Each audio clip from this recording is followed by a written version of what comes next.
नमस्कार जय जगन्नाथ मेरी क्रिसमस आज बड़ दिन में आपको शुभकामना दूची प्रभु जीशु आज जन्मदिन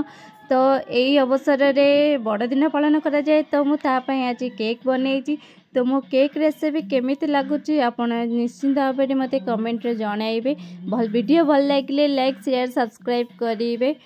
तो चलतु मु केमती स्पंजी वाला केक तैयारी करुच्ची आपन को देखी आसतु तापाई कौन कौन दरकार सामग्री मु सब आपको जनईदेवी तो आपई दरकार सब क्षीर मैदा अमूल चीनी रिफाइन कॉफी चॉकलेट दरकार काजू किशमिश जहाँ ड्राई फ्रूट्स आप चाहिए पकई पारे तापाई इनोटा भी बहुत दरकार कारण आमे खाइबा सोडा बेकिंग सोडा किसी पकाउनु तो प्रथम आम चीनी को ग्राइंडिंग करदेबा तो ग्राइंडिंग कर सारिकी गुंड करदेबा तो गुंड कर सारिकी आम बिस्किट को भी गुंड करदेबा तो ग्राइंडिंग कर दउछु बिस्किट को तो आम गुंड से तैयार रेडी हो गला प्रथम आम पानी गरम पानी नहीं कि ताको कॉफी गोलई देबा तो कॉफी और सुगर टिके ऐड करके गोलई दे के रखीदेबा आम यही समय रे हीट करने कि आम पैन तो नहीं आमर इडली चांचर करुचु तो इडली चांचर लुण देकी आम ताको प्रथम 10 मिनट खंडे गरम पाई छाड़ीदेबा पूरा सिम करदेबा गैस को तो यही टेम्परेचर ही रखा तो सिम करदे तो प्रथम चलतु आम गोटे बाउल रे प्रथम रिफाइन तेल ढाल देबा ढाल साइला परे आमे ता देरे चीनी ऐड करिबा सुगर ऐड करके ताको गोलेबा गोले साइला परे कॉफी सिरप पकेकी गोलेबा मैदा टिके टिके करी पकेया ताको आमे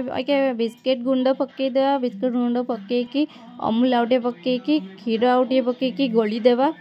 तो गोलिला बेले देख बटर आमर केमती है आउ टिके क्षीर पकई देबा किंतु ता देरे इन पकई साइले आमे क्षीर आउ टिके ऐड करिबा